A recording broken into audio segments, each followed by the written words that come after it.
नमस्कार, मैं हूं संगीता राय। पूर्वांचल एक्सप्रेस न्यूज के इस वेब पोर्टल में आपका स्वागत है। आइए देखते हैं हमारे संवाददाता राम सकल यादव की यह विशेष रिपोर्ट।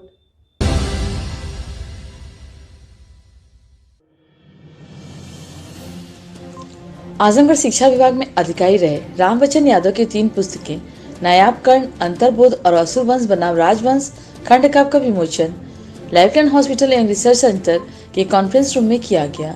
कार्यक्रम में मुख्य अतिथि Krishna Kumar Yadav post master general Varanasi परिक्षेत्र के रहे। वहीं विशिष्ट अतिथि के रूप में उप शिक्षा निदेशक मिर्जापुर मंडल Chandrajit Singh Yadav, doctor Geeta Yadav, neuro surgeon doctor Anoop Kumar Singh और लाइफलाइन हॉस्पिटल के सीनियर डॉक्टर गायत्री कुमारी मौजूद रही। कार्यक्रम की शुरुआत मुख्य अतिथि और विशिष्ट अतिथियों द्वारा दीप प्रज्वलन कर किया गया। इसके बाद कार्यक्रम का संचालन कर रहे प्रोफेसर अभय यादव ने बताया कि उनके पिता शिक्षा विभाग में अधिकारी रहे और अपनी सेवानिवृत्ति के बाद अपने पिता की बुढ़ापे की स्थिति देखते हुए उन्होंने मन की स्थिति के कलम के जरिए कागज पर उतारना शुरू किया, जिसके बाद शब्दों की श्रृंखला बनती गई और उन्होंने एक सुदृढ़ चरित्र के व्यक्तित्व को नए कलेबर में लिपिबद्ध कर अंतर्बोध खंड काव्य की रचना कर डाली। इसके बाद उन्होंने नायाब कर्ण खंड काव्य की रचना की।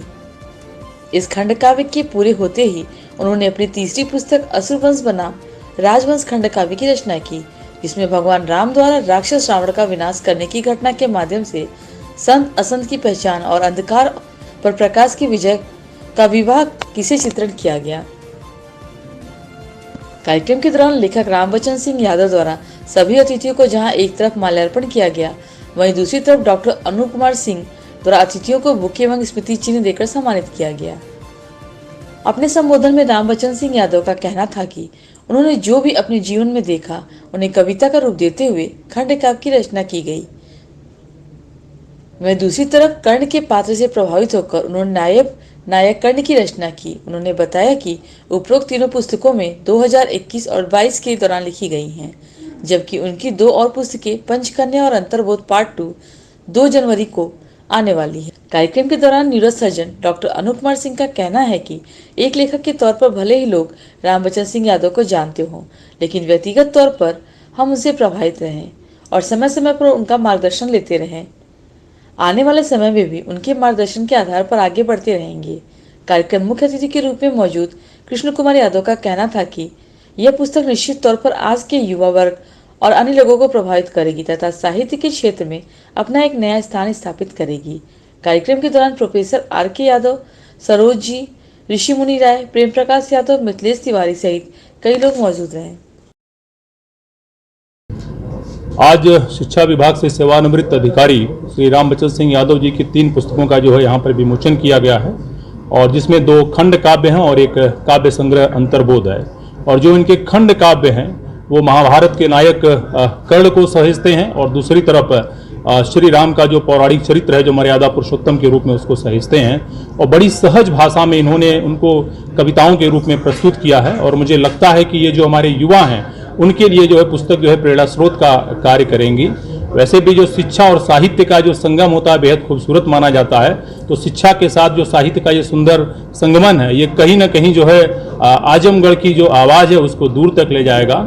और यहाँ तक आजमगढ़ की बात है, आजमगढ़ शुरू से ही जो है साहित्यकारों की भूमि रही है, चाहे महापंडित राहुल सांकृत्यायन जी रहे हों, अयोध्या सिंह उपाध्याय, हरिओत जी रहे हों और तमाम लोग जो हैं इस परंपरा में हैं और आज उसी परंपरा को जो है समृद्ध करने का कार्य जो है आपने किया और उसके लिए मैं आपको हार्दिक साधुवाद और बधाई देता हूँ। जिस तरह से आज का युवा सोशल मीडिया पर एक्टिव हो रहा है, साहित्य से कहीं न कहीं साहित्य से पिछड़ा, तो किताबें किस तरह से उन युवकों के लिए? देखिए, जो सोशल मीडिया और व्हाट्सएप है उसकी सबसे बड़ी जो कमी है कि वहाँ मौलिकता का अभाव है, वहाँ हमेशा जो है एक सृजनात्मकता नहीं होती है, वहाँ जो चीज़ें आती हैं उनका किसी भी प्रकार से संपादन नहीं किया जाता है, उसी रूप में चीज़ें आपके सामने पेश की जाती हैं। लेकिन जो पुस्तकें और पत्र पत्रिकाएं हैं कहीं ना कहीं जो है संपादित होकर करके आपके सामने आती हैं और इसमें तमाम वो चीज़ें होती हैं जो आपके जीवन मूल्यों को जो है प्रतिबिंबित करती हैं। जब आप व्हाट्सएप पर जाते हैं तो आपको ये भी नहीं पता है कि उन चीज़ों में सच है या झूठ है, आंख मूंद करके उन चीज़ों को फॉरवर्ड कर देते हैं। लेकिन जब आप साहित्य की बात करते हैं, पुस्तकों की बात करते हैं, तो इनमें चीज़ें यूं ही फॉरवर्ड नहीं होती हैं। जैसा कि मैंने कहा कि ये जो साहित्य होता है एक सुंदर समुच्चय होता है और इसमें तमाम लोग जुड़े होते हैं, चाहे आपका लेखक हो, चाहे संपादक हो, चाहे प्रूफ रीडर हो, चाहे प्रकाशक हो, तो कई लोग मिल कर करके पुस्तक को बनाते हैं। तो मैं हमेशा युवाओं से ये अपील करता हूं कि जो आपकी मौलिकता है, जो आपकी सृजनात्मकता है और जो आपकी सामाजिकता है, वो सोशल मीडिया और व्हाट्सएप के माध्यम से नहीं चलेगी। सोशल मीडिया पर आपके हजारों दोस्त हो सकते हैं, लेकिन अगर रियल लाइफ में जब जरूरत पड़े आपका एक भी दोस्त न खड़े हो, तो ऐसे सोशल मीडिया पर समाज हमेशा प्रश्न चिन्ह लगाता है। मुझे इस बात की बेहद प्रसन्नता हो रही है कि लग रहा है कि हमने कुछ किया है और 3 पुस्तकें जो मेरे द्वारा लिखी गई हैं उनका विमोचन इतनी बड़ी हस्तियों के कर कमलों से आज हो रहा है कि उसमें भी मैं गर्व का अनुभव करता हूँ। किस तरह ये युवाओं को प्रेरणा स्रोत के लिए साबित? हाँ, इसमें प्रेरणा स्रोत के लिए इसमें वह चीज़ें कूट कूट के भरी हैं जो रास्ते की हर रुकावट को दूर कर सकती हैं, बशर्ते कि उसको ध्यान से पढ़ा जाए। वर्तमान समाज के से संबंधित ढेर सारी बातें उसमें लिखी गई हैं और बिल्कुल आज के समाज का दर्पण है। तो युवाओं से क्या अपील है? युवाओं से मैं इतना ही चाहूँगा कि वो अपनी पढ़ने की थोड़ी आदत डालें। पढ़ना हर कोई छोड़ रहा है, तो अच्छा होगा कि वो पढ़ें, किसी की भी किताब पढ़ें, पर पढ़ें, किताबों का साथ करें और उनको निश्चय ही उनके भविष्य में उससे बहुत सारी प्रेरणा मिले।